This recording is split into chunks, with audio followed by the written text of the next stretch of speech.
también les digo que no es nada fácil. Es estar en tiempos muy íntimos con Dios. Y le agradezco a Dios por eso, por darme ese tiempo de poder oírme, de poder hablarme y de poder enseñarme.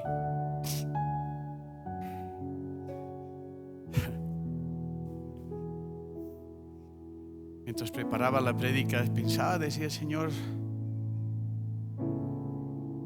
¿cómo tengo que hablar a mis hermanos? Mi vida en Cristo ha sido muy difícil, porque yo lo he hecho así. Yo me complicaba la vida porque no quería escuchar muchas cosas de mis pastores, de hermanos, líderes. Me gustaba la otra vez escuchar la prédica de la pastora Piali, que decía, ¿no? Su título, creo, Así soy. Y la que es, ¿no? Así soy, ¿no? ¿No? Y Dios cada día tiene que trabajar en nosotros para mostrarnos su forma, no nuestra forma. Su forma de enseñar las cosas, no lo que nosotros queremos hacer y queremos vivir. A veces buscamos las cosas que solamente nos convienen. No nos gusta escuchar exhortaciones, no nos gusta escuchar llamadas de atención. Y doy gracias a los pastores que hacen ese trabajo con todos nosotros, de jalarnos las orejas cuando es necesario, porque su trabajo es ese, que nosotros no nos perdamos. Y ese es nuestro título de este día. Todos, hermanos, todos nosotros absolutamente somos atalayas.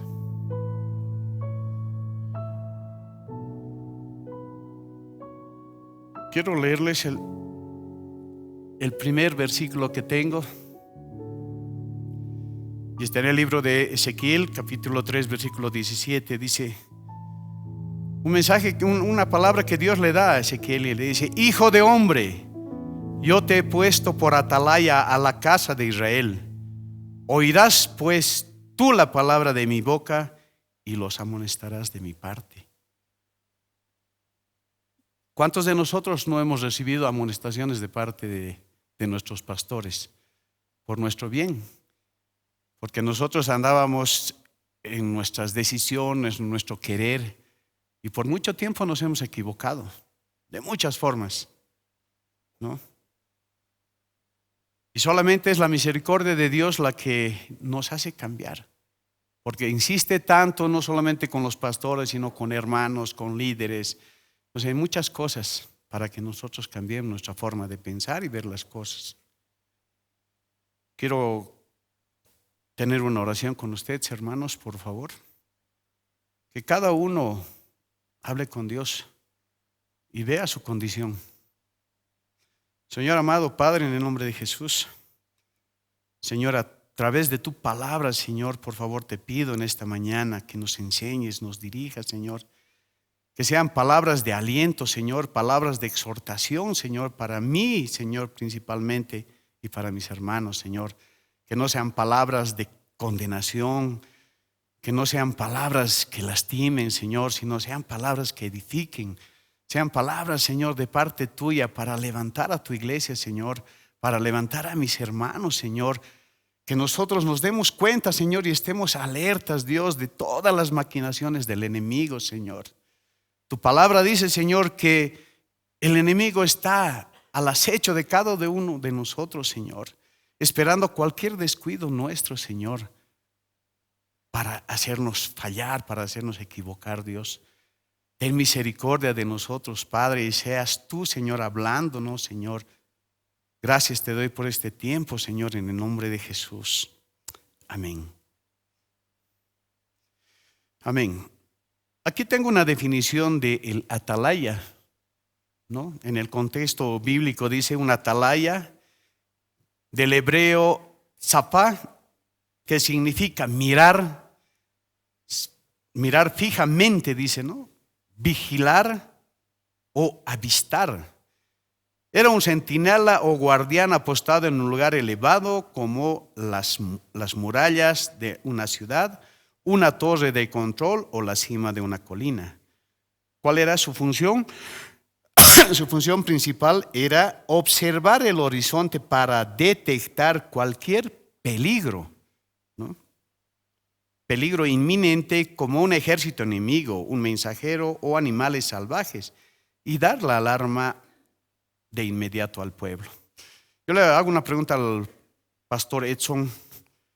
El significado del atalaya en el ejército, ¿cómo se denominaría?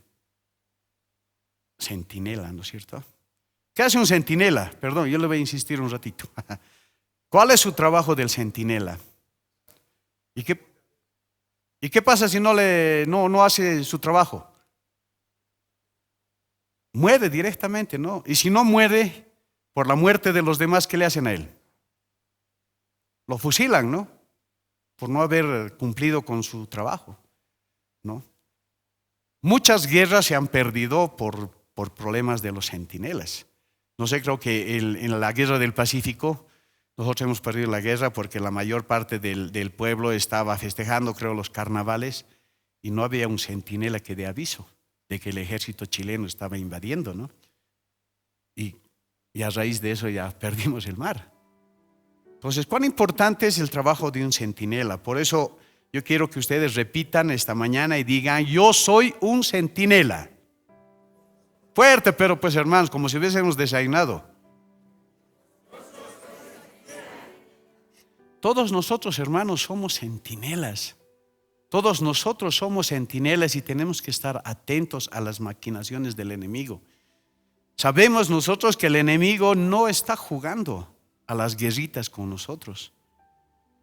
Él viene a matarnos, a destruirnos, a robarnos, porque ese es su trabajo, ¿no? Sabemos que él ya ha sido condenado, pero él no quiere estar solo, no quiere llevarse mucha gente, y tiene una tercera parte de los ángeles con él, ¿no? Entonces nosotros tenemos esa definición del centinela. ¿Y cuáles eran las obligaciones del atalaya? Por favor, ¿me pueden? Amén. Dice, ¿cuáles son las funciones, las obligaciones? Dice, tocar la trompeta, ¿no? Eso es lo que hace el centinela, ¿no, pastor? Tocar, dar la alarma. No, dice, dar la alarma sin titubear. O sea, no puede dudar. No puede dudar ningún instante. Porque si duda en ese tiempo que ha tardado, ya el enemigo se puede entrar. Y listo. La obligación es, si veía un peligro real, su obligación inmediata era tocar el shofar o trompeta de cuerno para avisar al pueblo. No podía quedarse callado por miedo a alarmar a la gente, ¿no? Muchas veces nosotros no decimos nada porque no queremos que nuestro hermano se moleste, ¿no? No le queremos llamar la atención porque no queremos que él se vaya de la congregación. Yo particularmente era uno de esos así, que si me decían algo me enojaba y me iba, y no quería seguir, me resentía, se podría decir. Y me costó pues duro trabajo después recuperarme y pararme otra vez por no saber escuchar, ¿no? Dice, por timidez o por pereza. Dice, el sonido debe ser claro y fuerte. Aquí tenemos una palabra del Señor que dice, y si la trompeta diere sonido incierto, dice, ¿quién se preparará para la batalla? ¿No? Si nosotros no alertamos, no alarmamos al pueblo de Dios como debe ser, entonces, ¿quién va a tomar precaución? ¿Quién va a prepararse para ese momento? Nadie. Podemos dejar pasar muchas cosas y llegado el momento podemos ser muy afectados, ¿no? Como les decía, no nos cuesta a nosotros aceptar cuando nos llaman la atención. Y muchos hermanos líderes lo hacen porque quieren que nosotros cambiemos y nuestra forma de vida sea diferente. En el sentido espiritual, es la obligación de hablar la verdad denunciar la injusticia y alertar sobre el pecado. Aunque el mensaje sea incómodo o impopular, el atalaya no busca caer bien, busca salvar vidas, ¿no? Debe ser el atalaya el más odiado, ¿no? En el ejército, por ejemplo, ¿no? Cuando alerta, todos tal vez están durmiendo tranquilos, serenos y suena la alarma, ¿no? Pero si el centinela no da la alarma como debe ser, muchos no le van a hacer caso. Entonces tiene que ser claro, no tiene que ser un sonido fuerte, tiene que ser una alarma directa, ¿no? O sea, ¿qué es lo que utilizan para dar alarma, pastor? Sirenas, megáfonos, disparar el fusil para alertar, ¿no? Uno escucha la bala y ya se pone atento, ¿no? Entonces, esas cosas es lo que tiene que hacer el atalaya, ¿no?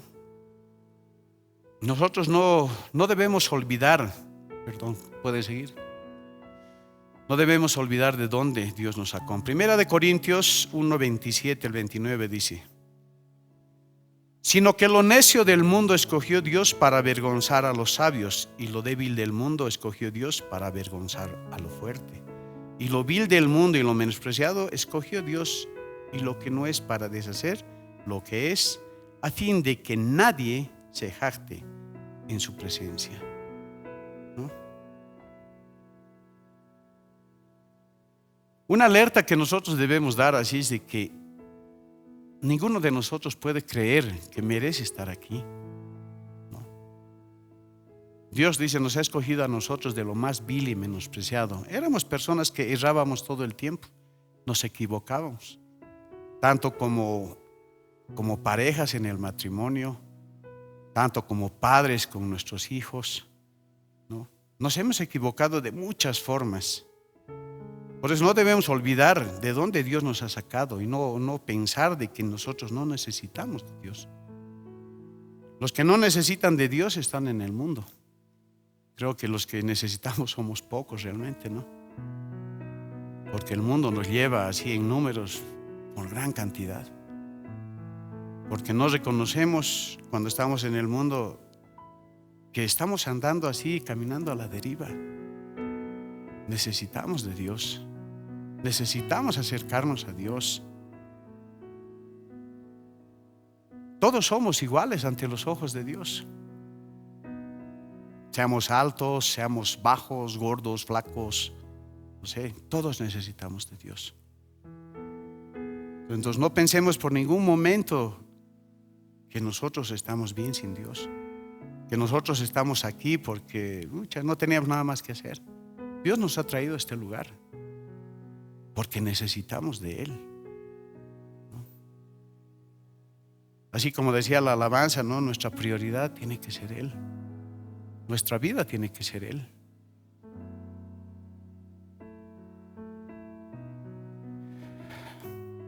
Dice la palabra del Señor en Mateo 9, 12 al 13. Al oír esto, Jesús les dijo: los sanos no tienen necesidad de médico, sino los enfermos. Id pues y aprended lo que significa misericordia quiero y no sacrificio, porque no he venido a llamar a justos, sino a pecadores al arrepentimiento. Todos somos pecadores. Por eso estamos aquí, hermanos. La Biblia dice que no hay ni un solo santo, no hay ni uno. Todos somos pecadores, todos nos hemos equivocado, todos hemos metido la pata, como se podría decir, ¿no? Por eso estamos aquí. Por eso Dios nos ha traído aquí, para restaurarnos, para cambiar nuestra vida. Nuestra vida antes era un error en todo sentido. Como les comentaba, yo era muy terco, realmente. Y estoy aprendiendo.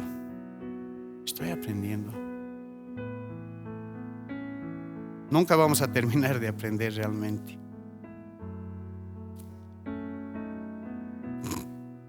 Quiero pasarles unas alarmas.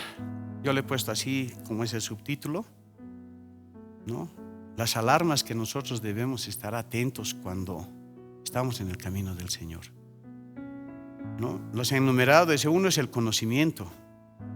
El otro son las corrientes del mundo, el deporte y servir y congregarnos, ¿no? Todas estas cosas nosotros las tenemos, las vivimos en la congregación, de una u otra manera. Les voy a hablar un poco del conocimiento, ¿no? Lo que dice Dios. Dice: nadie se engañe a sí mismo. Si alguno entre vosotros se cree sabio en este siglo, hágase ignorante para llegar a ser sabio. Porque la sabiduría de este mundo es insensatez para con Dios. Lamentablemente no habemos personas como yo, que porque conocemos un poco más de la palabra de Dios podemos juzgar y catalogar a veces a los hermanos.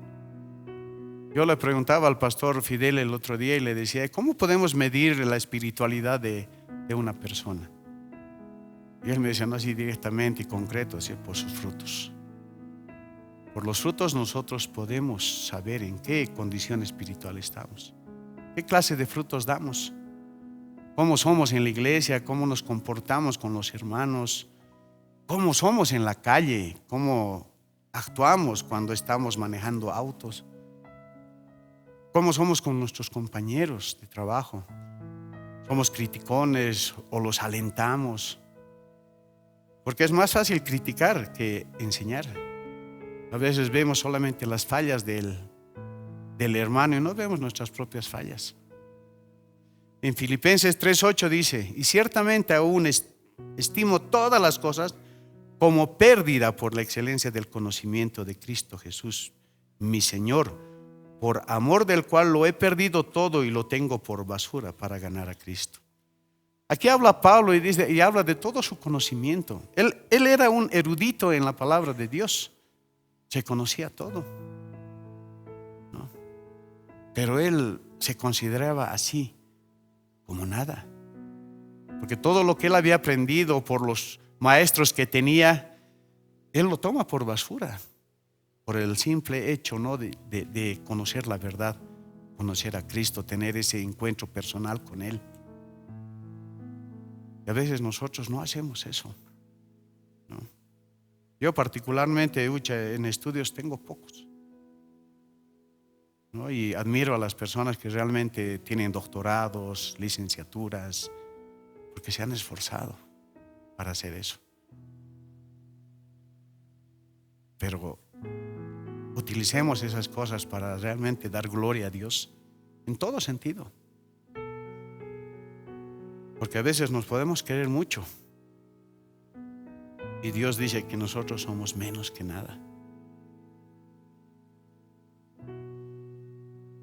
Aquí habla Pablo también y le habla a su discípulo Timoteo, ¿no? Primera de Timoteo 4:16 dice: ten cuidado de ti mismo y de la doctrina, persiste en ello, por haciendo esto te salvarás a ti mismo y a los que te oyeren, ¿no? Porque dice aquí: ten cuidado, ten cuidado de ti mismo y de la doctrina. Hay momentos en que nosotros nos podemos envanecer, hermanos. Podemos pensar de que estamos a un nivel más alto porque tenemos mucho conocimiento de la palabra. Y Dios dice: ten cuidado de lo que estás haciendo, ten cuidado de lo que estás transmitiendo, ¿no? Y acaba diciendo: te salvarás a ti mismo y a los que te oyeren, ¿no? Porque si yo hago eso, me envanezco, pienso que soy mejor que los demás, me estoy engañando a mí mismo. Y me olvido del versículo que hemos leído antes, ¿no? Recordar de dónde Dios nos ha sacado, de dónde Dios nos ha traído a este lugar, de nuestra vana manera de vivir.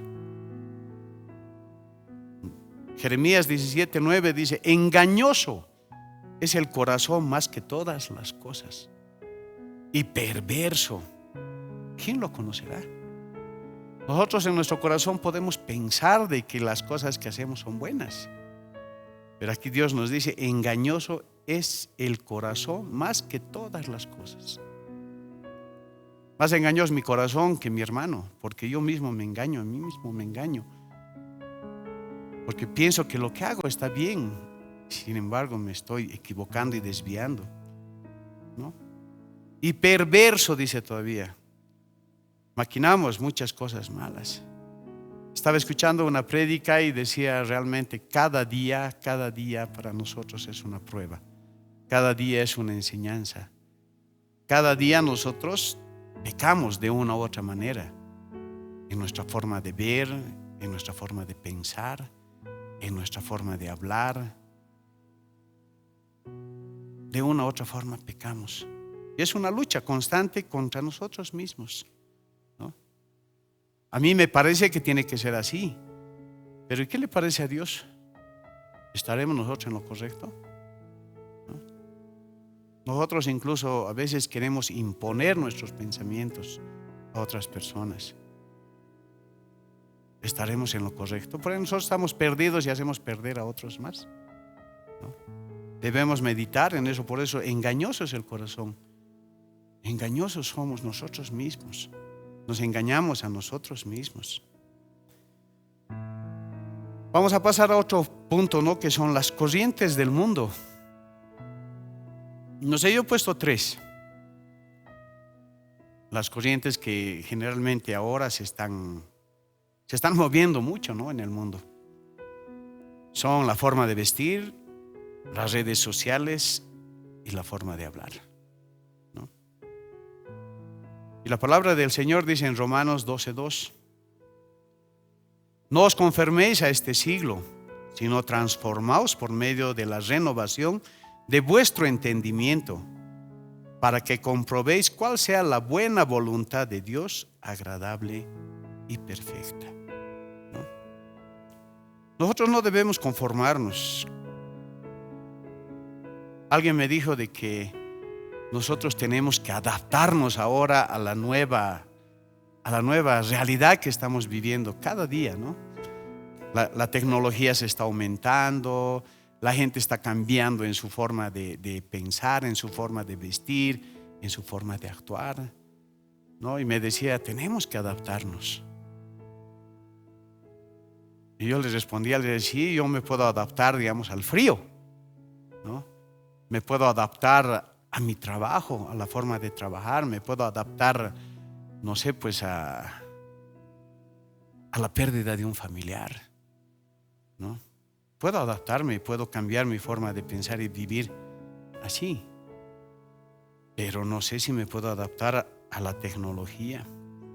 No sé si me puedo adaptar a las cosas nuevas que se dan cada día, ¿no? Todo puede cambiar, la moda puede cambiar, la tecnología puede cambiar, pero lo que nunca va a cambiar va a ser la palabra de Dios. Nos podemos ir al otro, amén, ¿no? Y esta es la palabra de Dios, dice: sécase la hierba, marchítase la flor, mas la palabra del Dios nuestro permanece para siempre. Todo puede cambiar en el mundo, hermanos, todo, la moda, la tecnología, todo puede cambiar, pero la palabra de Dios jamás va a cambiar. Siempre va a ser la misma. Siempre va a ser la misma. En Mateo 24:35 dice la palabra, y más contundente todavía, ¿no? Y dice: el cielo y la tierra pasarán, pero mis palabras no pasarán, ¿no? Entonces nosotros, ¿a qué tenemos que adaptarnos? A la palabra de Dios. Tenemos que aprender a vivir conforme a la palabra de Dios, ¿no? Si el Señor dice no mentirás y nosotros seguimos mintiendo, ¿nos estamos adaptando a la palabra de Dios? Si dice el Señor no matarás, ¿estamos nosotros adaptándonos? La palabra del Señor dice que si nosotros solamente decimos necio a nuestro hermano, lo estamos matando. Así de contundente su palabra, ¿no? Salmo 119:89 dice: para siempre, oh Jehová, permanece tu palabra en los cielos, ¿no? La palabra de Dios es eterna. Nadie la puede cambiar, nadie la puede modificar. Y tenemos que vivir conforme a su palabra. A eso tenemos que adaptarnos nosotros. No a las modas, no a la tecnología. Es parte de nuestra vida, sí. Pero eso no es el todo. El todo es Dios, el todo es Cristo. Ese es el todo. Quería poner así este tema del deporte, por ejemplo. Y gracias, pastor, porque me ha hecho modificar el subtítulo, porque decía, el deporte no es de Dios. Y el pastor me corregía y me dice, todo es de Dios. Todo, absolutamente todo. El problema somos nosotros, que lo distorsionamos. El problema somos nosotros, que cambiamos, ¿no? Yo veía el día jueves los partidos primero era de fútbol de salón de mujeres y después el partido de varones, ¿no? Y era pues el darse con todo, ¿no? No sé si era una patada santa o un codazo santo, no tengo idea. Pero sí veía mucha agresión, mucho golpe. Y la verdad me dolía. Yo soy un exfutbolista, jugaba al fútbol. A mí me han enseñado cómo ir a golpear, cómo codear, cómo lastimar. Y para mí así el fútbol ha sido por eso una traba, una piedra en mi camino que no me dejaba avanzar en el Señor. Porque yo venía aquí a la congregación y esperaba la hora por eso para irme a jugar. Y he perdido muchas cosas por eso. Y doy gracias a Dios porque Él me lo quitó, ¿no? Dice el 1 de Timoteo 4, 7, 8. ¿En qué debemos ejercitarnos, no? Desecha las fábulas profanas y de viejas. Ejercítate para la piedad, porque el ejercicio corporal para poco es provechoso, pero la piedad para todo aprovecha, pues tiene promesa de esta vida presente y de la venidera, ¿no? Para eso tenemos que ejercitarnos. Para eso tenemos que ejercitarnos. El camino del Señor no se trata de quién llega primero, sino se trata de llegar juntos, de llegar todos. Y el que está fallando, pues el otro hermano, ayúdele. No lo critique, no lo deje ahí tirado, sino levántelo. Levántelo. Nosotros nos olvidamos de eso. En la Biblia no he leído ningún versículo que dice, sálvese quien pueda. ¿O hay algún versículo así? No, no hay. No hay, más bien dice que nosotros debemos pensar en nuestro prójimo. Al que está débil en la fe, nosotros debemos ayudarlo, levantarlo, no condenarlo. No debemos nosotros desecharlo. A nosotros Dios no nos ha desechado en ningún momento. Por eso estamos aquí, ¿no? Hemos leído los primeros versículos y decía la palabra del Señor, de lo más vil y menospreciado del mundo Dios nos ha sacado. Entonces nosotros, ¿por qué tendríamos que desechar a nuestro hermano? ¿Por qué tendríamos que hacer a un lado a nuestros hermanos? ¿No? Si nosotros somos pecadores igual que él. Tal vez incluso hasta más y fingimos ser más santos, ¿no? En segunda de Timoteo dice, Pablo habla aquí y dice, no, el Señor, he peleado la buena batalla, he acabado la carrera, he guardado la fe. ¿No? Así ese tipo de deportistas tenemos que ser. Acabar la carrera que tenemos nosotros en el Señor, llegar a la meta. ¿Cuál es nuestra meta? ¿Alguien me puede decir cuál es nuestra meta? Llegar, ¿no? A estar con el Señor. Esa es nuestra meta. Esa tiene que ser el deporte favorito que deberíamos nosotros practicar todos los días. Llegar a la meta, llegar a estar con Dios. No conformarnos con lo que hacemos aquí nada más, ¿no? Dice, he guardado la fe, dice Pablo. Así tenemos que guardar nosotros la fe. La fe. Filipenses 2:3 dice, nada hagáis por contienda o por vanagloria, antes bien con humildad, estimando cada uno a los demás como superiores a él mismo. En un partido de fútbol, ¿qué le interesa al jugador? ¿Ah? ¿Ganar cómo? Como sea. Ganar como sea, ¿no? Bonita frase. Pero la palabra del Señor dice: no hagáis nada por contienda o vanagloria, ¿no? Si nos ponemos a pensar, el ganar ahí tal vez sea vano, ¿no? Sí, es bonito. Yo estaba concursando el Día de la Familia en el, ¿cómo se llamaba? No sé, hasta que la muerte nos separe. Hasta que la muerte nos separe. Fue mucho tiempo así, andaba todo el tiempo colado con mi esposa, así, casi labio con labio, ¿no? Estábamos con una carta ahí, pero era divertido. Y ese rato creo que no me importaba la verdad si ganaba o perdía. La cosa era estar ahí, ser parte de, ¿no? Después había la carrera de las botargas y nadie me reconocía. Hasta Guido quería sacarme la cabeza para saber quién era, ¿no? Y era bonito. Pero la idea era esa, compartir, ¿no? Sin lastimar y sin golpear al hermano.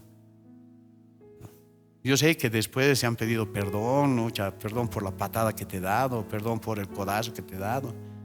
Sí. Pero para nosotros tal vez en ese momento sea risible, ¿no? Pero hay mucha gente, dice la palabra, que tenemos muchos testigos alrededor. Y cuando ven esa situación entre hermanos, bueno, pues ellos dicen: wow, así son los cristianos, ¿no? Igualito nomás también como nosotros se portan. Yo le contaba a mi esposa y le decía: ellos estaban rondando y caminaban así cuando estaban jugando fútbol y veía actitudes de todo tipo. Que perdón que les diga, pero me lastimaban. Porque decía: entre hermanos, ¿cómo nos vamos a tratar así? ¿No? Entre hermanos, ¿cómo nos vamos a incitar, a golpear, a insultar? Y eso ya no es de cristianos, ¿no? Dice Dios que nos ha sacado de ahí, de nuestra vana manera de vivir. Y nosotros seguimos arrastrando a veces esa banalidad, ¿no? No hagáis, nada hagáis, dice, por eso, por contienda o por vanagloria, ¿no? Así terminamos muchas veces el partido, ¿no? No sé, en este mundial he visto muchas escenas de ese tipo, ¿no? Terminaba el partido y todos se arrodillaban, empezaban a orar y dar gracias y demás, ¿no? Es bonito, porque como tenía la corrección del pastor Fidel, dice: todo es de Dios, todo es hecho por Dios, hasta el fútbol es por Dios. Entonces qué lindo, ¿no? Después de un partido de fútbol, arrodillarnos y dar gracias a Dios, ¿no? Muchos ya lo hacemos así, pero en medio del partido, ¿qué pasa? ¿No? Así ocurre en medio del partido. Estamos insultando, vociferando, lastimando. Yo era así. Por eso yo he puesto mi fotografía ahí, porque yo era así, ¿no? Me acuerdo que teníamos un entrenador que lo primero que hacía cuando entrábamos al camerino era prenderle sus velas a su Virgen y rezaba ahí y nos obligaba a nosotros más a que nos arrodillemos y empecemos a rezar para ganar el partido, no importaba cómo sea, ¿no? Así como hemos dicho, ¿no? Como sea. Y en medio del partido, golpes, insultos, de todo, ¿no? Lo importante era que nosotros seamos mejores que los otros, ¿no? Y estas son las actitudes que nosotros debemos evitar cuando tenemos así un encuentro deportivo, ¿no? Contienda, la rivalidad, ¿no? Esas cosas tenemos que evitar. Hacer las cosas para competir, para demostrar que eres mejor que el otro o por ganar una discusión, ¿no? Esa actitud tenemos que cambiar. En un deporte, les digo, ¿no? Y en la vida en general, ¿no? La vanagloria, un orgullo vacío, ¿no? Buscar el aplauso, el reconocimiento o alimentar nuestro propio ego. Mi esposa me decía: ucha, vos cuando jugabas fútbol alaraqueabas, me decía. Yo, ¿cuándo? Le decía: no, yo bien sencillito era. Mentiroso más todavía. ¿Y a quién no le gusta, no? Que le, ucha, qué bien has jugado, qué lindo que estaba. Creo que todos tenemos ego, pero no tiene que ser por eso que nosotros querramos humillar o menospreciar a nuestro hermano aún en los deportes, ¿no? en la carrera de Dios lo haces con los hermanos, no contra ellos. Nosotros estamos para correr juntos, hermanos. Nosotros estamos para alentarnos, agarrarnos, y podemos agarrarnos de la mano y jalarnos, no sé. Yo más o menos me imagino algo así, ¿no? Aunque sea al arrastre, pero llegar. He visto muchas películas, ¿no?, de guerras, que a su compañero lo agarran así herido y al arrastre lo llevan, ¿no?, hasta su campamento para que se salve, ¿no?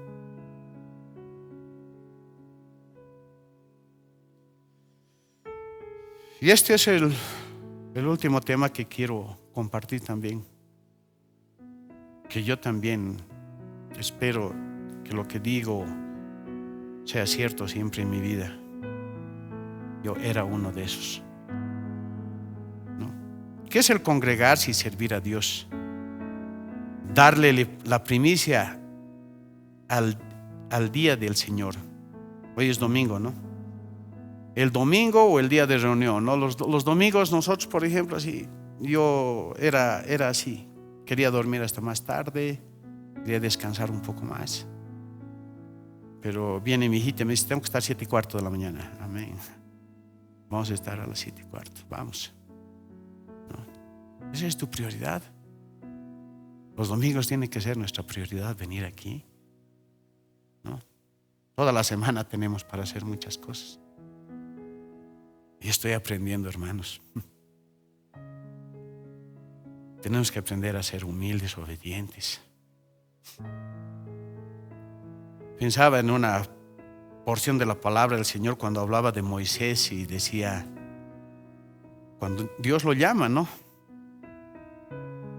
y le dice que vaya a sacar al pueblo de Egipto. No está en las diapositivas, ¿no?, pero quería compartirles eso. Y dice Moisés que era torpe para hablar, ¿no? Y siempre he leído de que era torpe porque era tartamudo, ¿no? Decían eso, o decimos eso. Pero yo lo enfocaba y lo veía de otra forma, ¿no? Porque no nos olvidemos que Moisés era como el hijo del faraón, ¿no? Lo adoptan así. Y cuando decía que era torpe para hablar, yo pensaba y decía, seguramente por el estatus o el lugar o la posición que tenía, era hasta agresivo, era tal vez mal hablado, tal vez insultaba, tal vez él quería hacer prevalecer su autoridad, quería hacer prevalecer su lugar de hijo de faraón, ¿no? Por eso que decía que era torpe para hablar. Yo así lo enfocaba, así lo veía, ¿no? Y cuando huye de Egipto, porque ya se da cuenta que él pertenecía al pueblo judío, al pueblo hebreo en este caso, Dios lo trata durante 40 años, ¿no? Yo ya llevo la mitad, tengo esperanza de llegar más allá. Pero Dios lo trata 40 años a Moisés para que su actitud cambie, ¿no? Y dice la palabra, escrito está, que no ha habido ni va a haber persona más humilde que Él, ¿no? Así es nuestro Dios. No importa el tiempo que se demore con nosotros, pero lo va a hacer. Nos va a cambiar nuestra vana manera de pensar, nuestra vana manera de vivir, porque nos ama, ¿no? Y dice su palabra que al que ama, disciplina. Eso dice el Señor. Por eso estamos aquí, porque tenemos que ser disciplinados todo el tiempo. No sé, Pastora Piali, por ejemplo, cuando sus hijos le hacen renegar, ¿qué hace? Disciplina con vara, ¿no? ¿Por qué? ¿Les tiene rabia a sus hijas? Los ama. Y así es Dios con nosotros. Nos ama. Y las cosas que nosotros sabemos, a veces pasamos, es porque nos merecemos. Merecemos no castigo, sino una corrección. Tomémoslo así, ¿no? Porque Dios no castiga. Lo que nos castiga a nosotros son nuestras rebeliones, nuestros pecados. Eso nos castiga a nosotros. Darle la primicia al día del Señor, el domingo o el día de reunión, no es el día de lo que nos sobra, ¿no? Realmente. Tenemos que venir a la iglesia con una actitud realmente de agradecimiento. Nada más nos pide Dios, ¿no? En la semana, bueno, aparte de las reuniones, como dice, los domingos. Después toda la semana hacemos muchas cosas por nuestra cuenta, ¿no? Pero el domingo es del Señor. ¿Por qué no levantarnos más temprano, ponerle más ganas para llegar a la iglesia y aprender de Dios? No es lo mismo congregarse que servir. Por si acaso, hermanos, yo era uno de esos. Venía a mi servicio, me hacía ver con el pastor, me hacía ver con mi líder, y después terminaba el servicio y me iba yo a la cancha a jugar fútbol, ¿no? Como que ya he dado mi tiempo, he hecho lo que me ha dicho que haga y listo. No es lo mismo. No, aquí les he puesto por eso esta frase que me ha parecido bien al tema. Dice, ¿qué es congregarse? Inhalar, ¿no? A ver, inhalen un poquito. Estamos recibiendo, ¿no? Y exhalar, ¿qué es? Dar, ¿no? ¿Cómo podemos nosotros dar si no recibimos? ¿Cómo podemos hablar del amor de Dios si nosotros no recibimos el amor de Dios? No lo buscamos, no nos llenamos del amor de Dios, ¿no? Cuando me tocó ser padre, yo no sabía cómo hacerlo, porque nunca había tenido una imagen de papá en mi casa, ¿no? Cuando me tocó era bien difícil. Yo me he criado con mis abuelos, con mi mamá. Y para allá, para encima, mi abuelito era sordomudo. O sea, no podía tener una conversación muy fluida con él, ¿no? De ahí que aprendí algunas señas, y cuando ya Jazmín estaba en un colegio para sordomudos, pues ya he aprendido un poco más, ¿no? Pero ya no estaba mi abuelo. Entonces es bien difícil dar algo que nosotros no tenemos. ¿Cómo podemos servir al Señor si nosotros no nos alimentamos del Señor? ¿Cómo podemos amar a nuestro prójimo si nosotros no recibimos ese amor? Porque no lo buscamos. No lo buscamos. Como les digo, yo era de llegar, hacer mi servicio y después volar, ¿no? ¿Qué es el congregarse? Del griego episunagoge. Es el acto de reunirse voluntariamente, dice voluntariamente, con otros creyentes para adorar a Dios, estudiar la Biblia, recibir edificación y practicar la comunión fraternal. Por favor, me lo van a corregir, la palabra Dios está con minúscula, ¿no? ¿Cuál es su propósito principal? Dice, recibir alimento espiritual, alinearse con la visión de la iglesia, buscar la presencia de Dios en unidad y dar y recibir apoyo mutuo. Aquí nosotros tenemos que hacer eso, ¿no? ¿Por qué venimos a la iglesia? Aprender a recibir de Dios, ¿no? Eso es congregarse. ¿Y para qué? Para dar también al necesitado.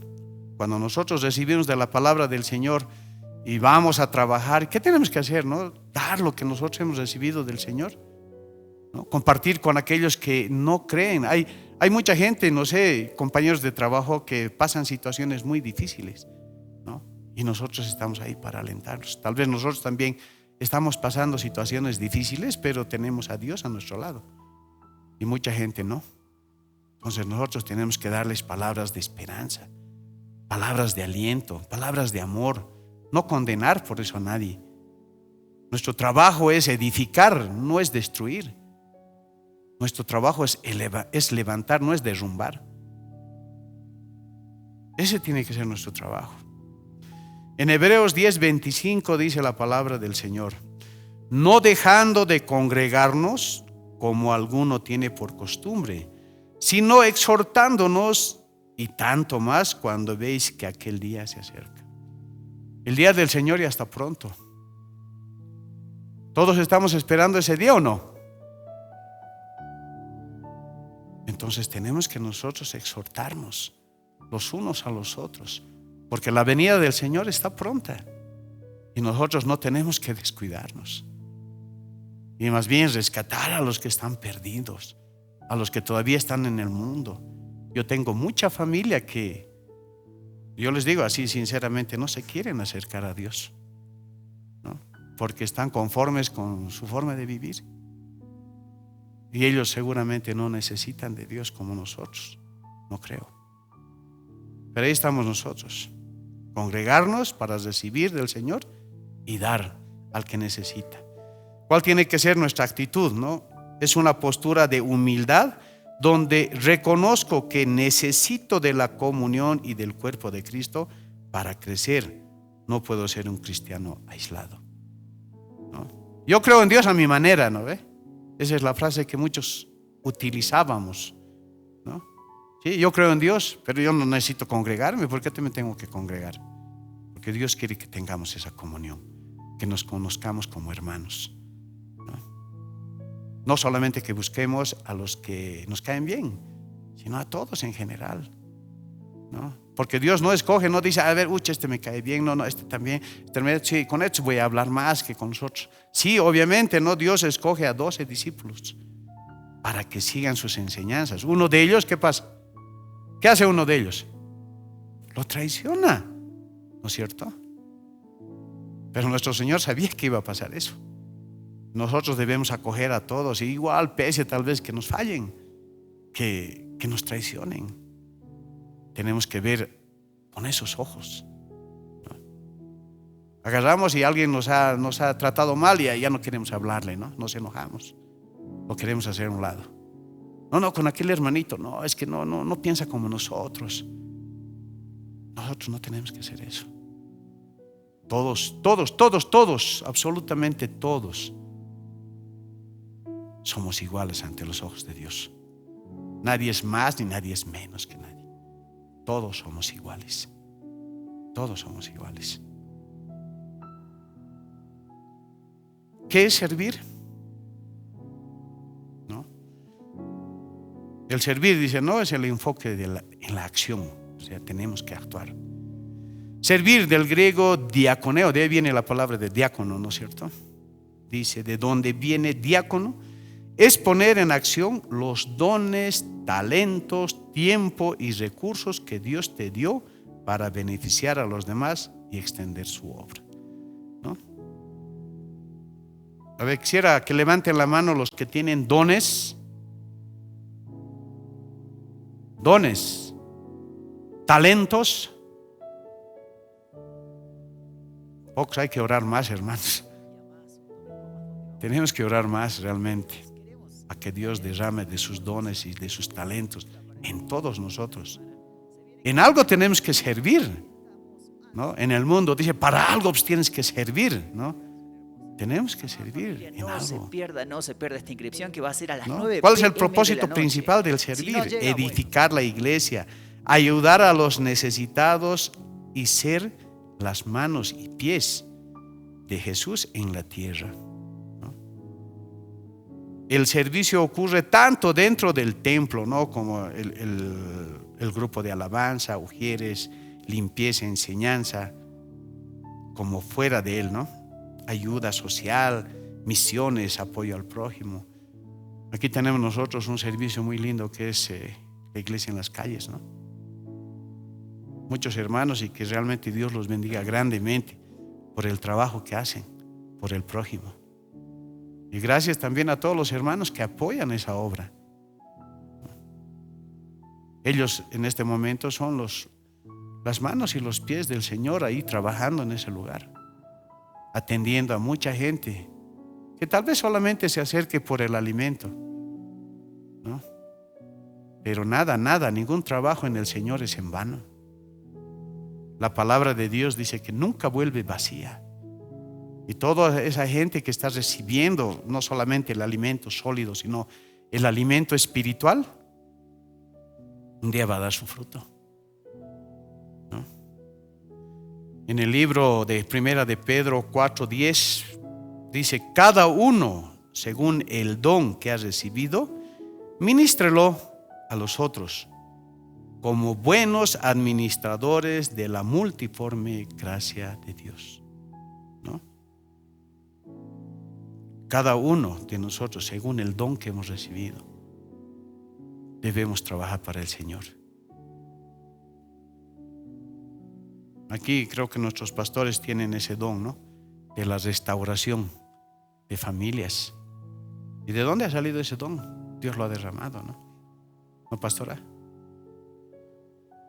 Dios les ha dado porque ha visto en ellos ese potencial de querer ayudar a las familias, porque todos nosotros venimos de familias muchas veces ya destruidas, ¿no? Y Dios nos ha reconciliado.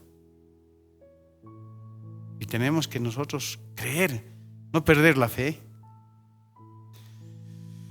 Ay, estas son las palabras duras que tengo para hoy, que vienen de parte del Señor.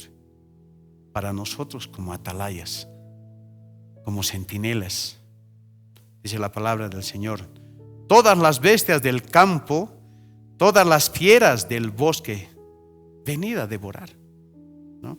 Aquí Dios está hablando de todo, del mundo, de Satanás y todas sus huestes para con nosotros. Dice: sus atalayas son ciegos, todos ellos ignorantes, todos ellos perros mudos. No pueden ladrar, soñadores, echados, amadores del dormir. Hermanos, un día Dios nos va a pedir cuentas a nosotros por las cosas que no hacemos tan bien, ¿no? Y Él va a permitir que pasen muchas cosas duras en nuestras vidas, porque no hay una atalaya que nos dé alerta, ¿no? Y como les he dicho al principio, ¿no? Todos somos atalayas, todos. Yo soy una atalaya para mi familia, soy una atalaya para mis hermanos. Y como digo, si al hermano no le gusta lo que yo le he dicho, hermano, perdóneme, pero prefiero que te enojes tú conmigo y que no se enoje Dios conmigo por no decirte nada. Y esos perros comilones son insaciables, y los pastores mismos no saben entender. Todos ellos siguen sus propios caminos, cada uno busca su propia ganancia, cada uno por su lado. Así somos muchas veces. Bueno, aquel hermanito no entiende, no, pues ni modo, ¿para qué le voy a decir? Por ahí se enoja, mejor no le diré, me callaré, ¿no? Tenemos miedo de hablar, tenemos miedo de decirle. Yo les pido, por favor, hermanos, en el amor de Dios, si ven alguna falla, algún error en mí, díganmelo. Y ahí me voy a dar cuenta realmente que me aman como hermano. Es bien bonito aquí cuando viene un hermano nuevo, lo presentamos. ¿Y qué le vamos a decir? Pero más fuerte ahora. ¿Qué le vamos a decir? Si lo amamos, hermanos, también corríjamoslo. Con amor y misericordia se corrige el pecado, dice el Señor. No con rabia, con ira, con bronca, ¿no? Dice con amor y misericordia. Amén. Y esta es la última advertencia, y con eso acabo. En el libro de Ezequiel 3:18 al 21 dice la palabra del Señor: cuando yo dijera al impío, de cierto morirás, y tú no le amonestares ni le hablares, para que el impío sea apercibido de su mal camino, a fin de que viva, el impío morirá por su maldad, pero su sangre demandaré de tu mano. ¿No? ¿Por qué? No le has avisado, ¿no? No le has dicho que cambie. Él va a morir, pero la sangre la va a demandar de ti, ¿no? Pero si tú amonestares al impío y él no se convirtiere de su impiedad y de su mal camino, él morirá por su maldad, pero tú habrás librado tu alma. ¿No? Hermanos, si nuestro prójimo se enoja porque le digamos algo, que se enoje, pero tú vas a estar bien delante de Dios. Dice, si el justo se apartare de su justicia e hiciere maldad y pusiere yo tropiezo delante de él, él morirá, porque tú no le amonestaste. En su pecado morirá. Y sus justicias que había hecho no vendrán en memoria, pero su sangre demandaré de tu mano. Eso nos habla a nosotros entre creyentes, entre hermanos, entre cristianos. Debemos nosotros exhortarnos, hermanos. La palabra lo dice. La palabra sirve para exhortar también, ¿no? Sirve para alentar, sí. Sirve para alentar, pero también sirve para exhortar, para llamar la atención. No para criticar, no para desanimar, sino para levantar, para edificar. Pero si al justo amonestares para que no peque y no pecare, de cierto vivirá, porque fue amonestado, y tú habrás librado tu alma. Gloria a ti, Señor.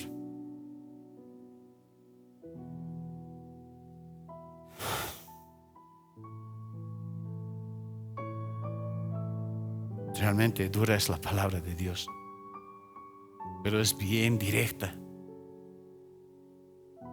Cuando Dios nos quiere hablar así, no lo hace con adornos, lo hace directamente. Y cada uno de nosotros sabe en la condición que vive cada día de su vida. Dice la palabra del Señor que Dios no puede ser burlado. Tal vez entre nosotros sí nos podamos engañar, nos podamos mentir, podamos tener apariencia de piedad. Dice Satanás que se disfraza como ángel de luz, ¿no? Hermanos, consideremos realmente nuestra vida delante de Dios. No estamos jugando a la salvación. Tenemos que nosotros alcanzar la salvación con Dios. Como decía la palabra del Señor, todo va a pasar, todo el mundo, la creación, todo va a pasar.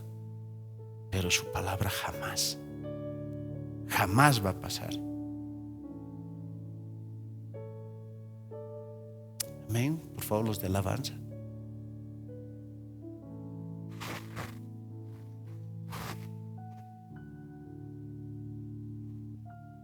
Hacemos hoy de Jesús Adrián Romero. Gloria a ti, Señor. Quisiera que nos pongamos en pie, por favor, hermanos, y que cantemos esta alabanza como una declaración delante de Dios.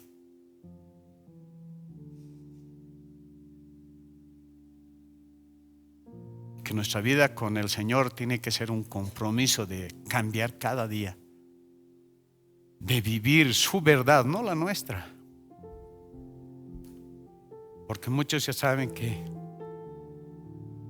nuestro caminar, nuestra verdad nos ha llevado a mucho dolor en muchas ocasiones, porque creíamos que la vida era de acuerdo a nuestro criterio, a nuestro gusto. Hemos lastimado a mucha gente.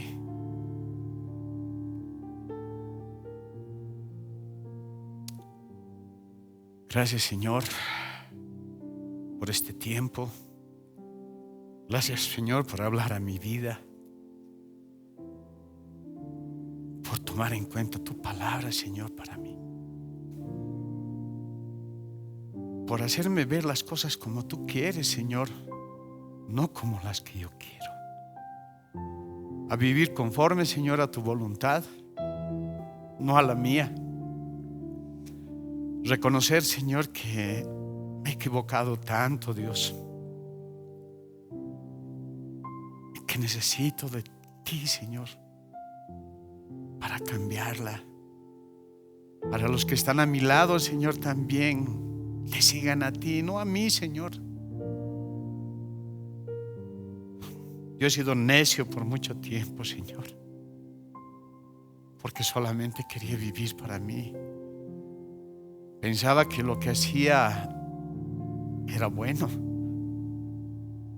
Tu palabra dice que es engañoso el corazón, Señor.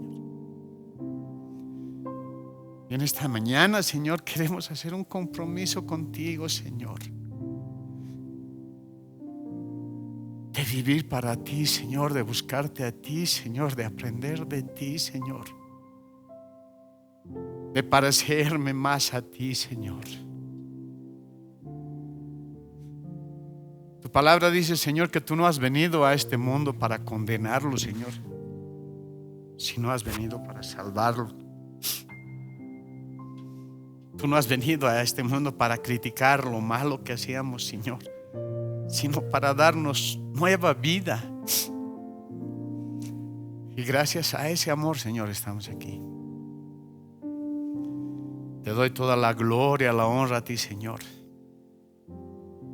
Y que nuestra vida cambie cada día, Señor. Gracias, Padre, en el nombre de Jesús, Señor. Hacemos hoy ante tu altar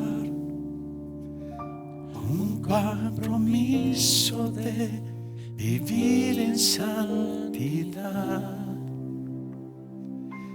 Hacemos hoy ante tu altar un pacto de hombres que te quieren adorar. Con manos limpias, corazón puro para ti.